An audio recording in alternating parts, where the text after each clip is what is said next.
Existieron muchos mitos y leyendas sobre los océanos que han servido como una aproximación a su conocimiento. Los primeros registros escritos sobre los océanos, las mareas, las corrientes o el oleaje se remontan a la antigua Grecia, con Aristóteles, Piteas y Estrabón, así como la Ilíada y la Odisea, pues para ese entonces ya eran necesarios ciertos conocimientos de la dinámica de los océanos, ya que el uso de las embarcaciones era indispensable durante las guerras, exploraciones o descubrimientos transoceánicos. En la actualidad, contamos con el método científico, el auge de la inteligencia artificial, de los instrumentos a distancia y un sinfín de herramientas tecnológicas que nos permiten explorar zonas muy extremas.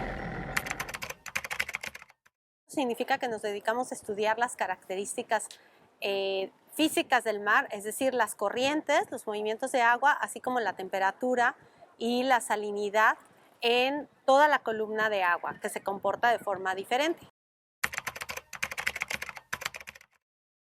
Porque es la base del conocimiento de toda la otra parte, de la parte biológica, de la parte aprovechable del océano. Por ejemplo, las larvas están flotando en el agua, entonces ellas son dominadas por los movimientos. Al conocer las corrientes podemos saber cómo es que se van a mover estas larvas y cómo se van a comportar. Igual, el conocer los cambios en la temperatura, en la salinidad, ya sea en el tiempo, cómo van cambiando a lo largo del año o a lo largo de los años, o en espacio, nos puede ayudar, por ejemplo, a entender por qué se dan de cierta forma las pesquerías o cómo pueden cambiar en un futuro la distribución de los peces. Si hacemos colaboración para estos estudios entre investigadores con diferente expertise y los aparatos que cada uno puede aportar, pues es más relevante, es mucho más enriquecedor. Esto en el área física. Yo no conozco de peces, yo no sé cómo se mueven los peces, pero conozco la física. Entonces, si colaboro con un biólogo, por ejemplo, él me puede decir dónde están los peces o qué temperaturas buscan los peces y yo puedo aportar la parte de las condiciones ideales o el medio ideal en que cómo se mueve, cómo es dinámicamente, dónde lo puede encontrar, en qué zonas. Estoy en un proyecto del Centro de Investigación Científica y Educación Superior de Ensenada en colaboración con la UV, que salimos a la zona ya más profunda, con profundidades de 500 metros, y ahí realizamos mediciones con un aparato que se llama glider, que es como un submarino que trae un sensor como el que acabamos de medir de temperatura y salinidad en la base. También estoy colaborando en estudios que se han hecho en el canal de Yucatán, en el cual también se echan aparatos al mar, que mostrábamos hace rato, el ADCP, que mide corrientes en la columna de agua. El proyecto con el que estoy trabajando ahorita en la universidad se enfoca en esa parte, tratar de entender la dinámica entre la parte somera y la parte profunda. Aquí en la zona arrecifal tengo interés de ver cómo se relacionan los movimientos de agua y las características de temperatura y salinidad entre el mar abierto y la zona de la plataforma. La plataforma es toda esta parte somera, como la que acabamos de mostrar, es una zona que es principalmente dominada por el viento y por los sistemas atmosféricos. La parte profunda también es dominada por los sistemas atmosféricos, pero entra otro tipo de variabilidad. Básicamente es ver todas las condiciones en las que está el océano, ¿no? De la manera física, o sea, el agua, las corrientes, para dónde va el agua, ¿no? Y esa agua que se mueve, cómo se mueve, hacia dónde se mueve, qué temperatura y qué salinidad tiene, ¿no? Qué características tiene. Para lo que puede servir conocer para dónde va el agua, por ejemplo, es para casos como derrames, en caso de un derrame de petróleo, pues es para dónde se va a ir el derrame, ¿no? ¿Cuánto tiempo va a tardar en esparcirse el derrame, o si se va a quedar en un punto, o si va a ir a profundidad? También va a depender de las características de esta agua, ¿no? Por ejemplo, aquí también tenemos ríos, ¿no? Y los ríos pues traen nutrientes, sedimentos, pero también a veces traen contaminación, ¿no? Entonces todo eso se puede conocer sabiendo cómo se mueve el agua. Consiste en que cuando las aguas del fondo, que son muy ricas en nutrientes, llegan hasta la superficie. Y al llegar hasta la superficie, lo que ocurre es también, aparte de ser agua fría, también trae consigo todos estos nutrientes que van a beneficiar a todos los organismos que se encuentran en el medio acuático. y es ahí cuando sucede lo que conocemos un bloom de clorofila, que viene siendo la materia prima dentro del mar. Prosigue a que otros organismos se van a seguir beneficiando, como el zooplancton, los peces, otros mamíferos y también entre estas las aves. Con este análisis de 40 años estamos viendo que esta zona de surgencia se ha ido calentando. La surgencia cada vez es menos intensa. Entonces, bueno, entre más intensa es la surgencia, más nutrientes tienes y más productividad. Entonces, debe de haber un cambio también en la productividad de la zona. De hecho, se ve en la clorofila, está disminuyendo en la zona de Yucatán. Aquí enfrente, el problema es que no hay mediciones directas. Entonces, podemos hacer estudios de largo plazo con satélite, pero el satélite únicamente mide en superficie. Hace falta conocer más a fondo qué está pasando en la parte profunda, que también es relevante porque tiene mucho que ver, cómo se da este intercambio vertical, tiene mucho que ver con la vida en el mar. Aproximadamente 97% del agua del planeta está en sus océanos. Son la fuente de la vasta mayoría de vapor de agua que se condensa en la atmósfera y cae en lluvia o nieve en los continentes, por lo que el estudio de las condiciones de los procesos físicos en el interior de los océanos nos dan un panorama de cómo se ha afectado a diferentes especies dentro y fuera de mares y ríos. Se desconoce la totalidad de las afectaciones. Sin embargo, los estudios prevén, entre otras cosas, subidas de la temperatura, aumentos del nivel de mar, afectación de nortes y suradas y otros cambios importantes en el tan mencionado cambio climático producido por el hombre. Yo estoy haciendo el doctorado enfocado en oceanografía física, en la parte de la surgencia de Yucatán.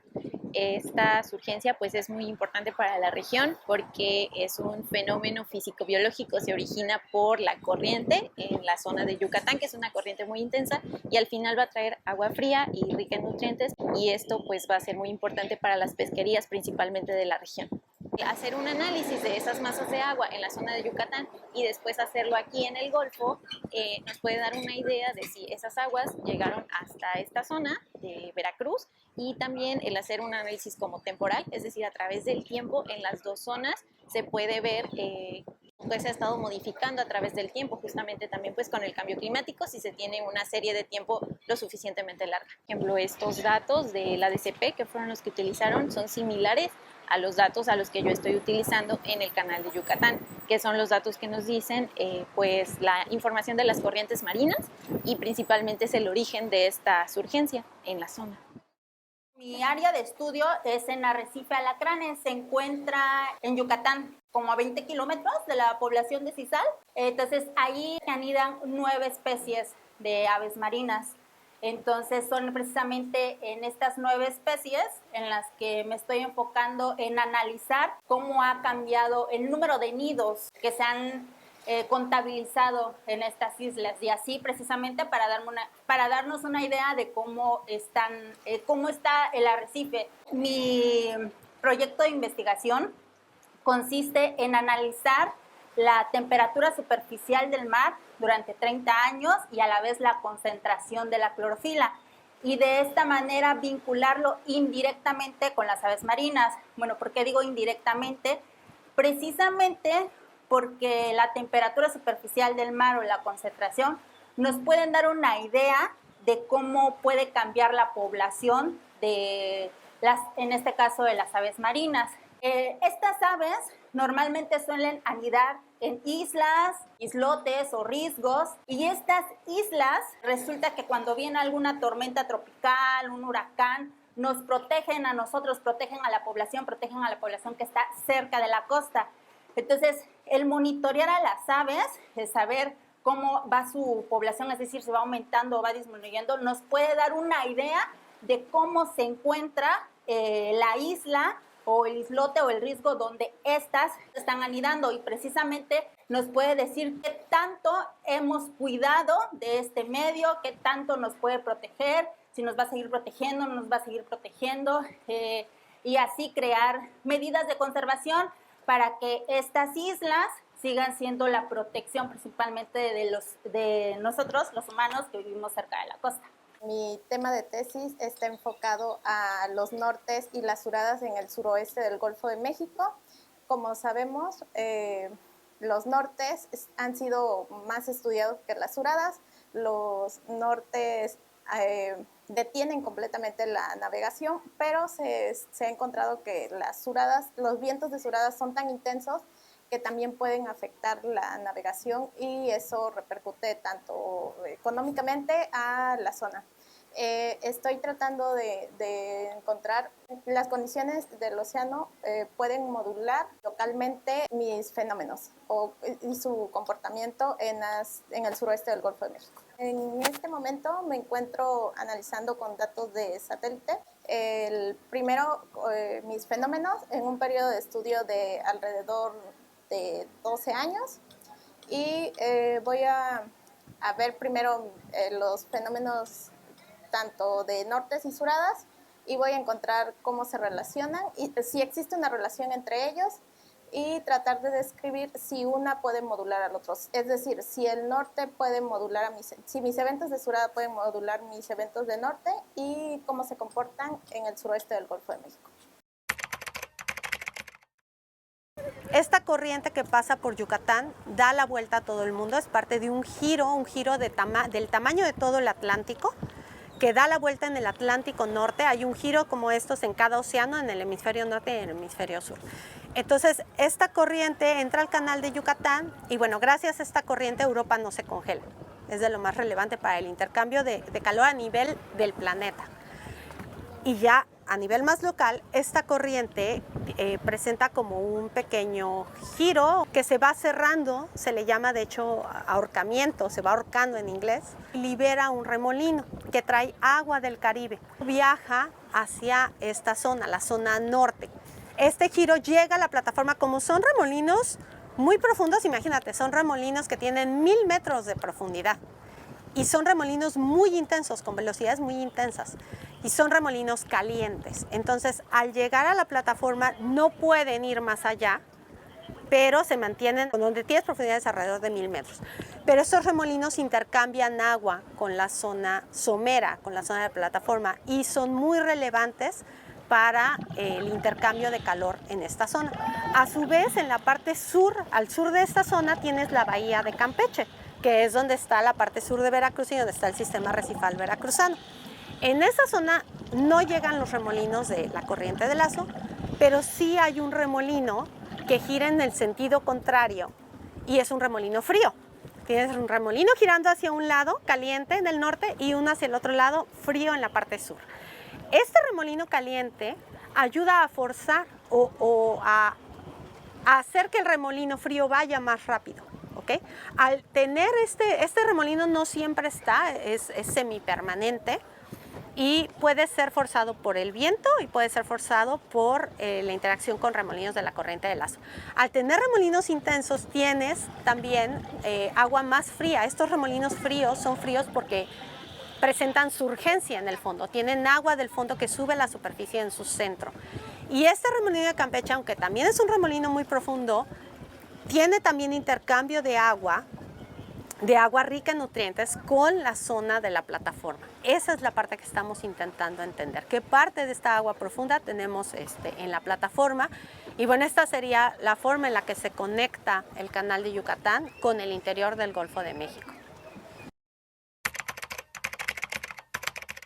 Para que se genere un cambio en el océano, un cambio de 1 grado de temperatura, se requieren muchos años. Entonces se requieren monitoreos mayores a 30 años en general, tanto en la atmósfera como en el océano, para que sea válido para cambio climático. Y para saber cómo está cambiando, pues se requiere una base, se requieren de mediciones de largo plazo, saber cómo se está comportando la temperatura, porque además tú tienes variabilidad, es decir, oscilaciones, ¿no? A lo largo del año la temperatura se calienta y se enfría. Luego a lo largo de 10 años tienes otro cambio también. Entonces, para poder saber que es un cambio anómalo, necesitas medir todos estos cambios a todos estos periodos para entender que realmente se está modificando el agua. Cualquier cambio que haya en la temperatura, salinidad o las corrientes les va a afectar. Por ejemplo, les digo, el atún son más o menos 2 grados los que necesita para el desove. Entonces, si se está calentando y calentando y calentando más el Golfo de México, va a llegar un momento en que no van a encontrar la temperatura que necesitan ellos para el desove. Si cambiamos las condiciones con aumento de temperatura, con disminución o aumento de las corrientes, pues todo esto va a tener variaciones, ¿no? Entonces, entender todo esto pues también ayuda, por ejemplo, a la pesquería, a la industria, pues, a protección civil para ver los contaminantes y todo eso. En la parte de oceanografía física, todas estas mediciones físicas, ¿no? que hay en el mar, últimamente lo que se ha hecho es tratar de obtener energía del océano, ¿no? Y en lo que yo estoy trabajando es en generar energía con el gradiente salino, ¿no? Con la diferencia de salinidad. Entonces, por ejemplo, en el río, estamos haciendo el estudio en el río Jamapa, es un río que viene pues, con agua dulce, y al llegar al contacto con el mar, espontáneamente esa unión al juntarse el agua dulce con el agua salada van a generar energía, ¿no? Y esta energía potencialmente es muy grande, ¿no? Entonces estamos estudiando qué tanto se puede aprovechar de ella y, bueno, también de una manera que no impactes, ¿no? al sistema, ¿no?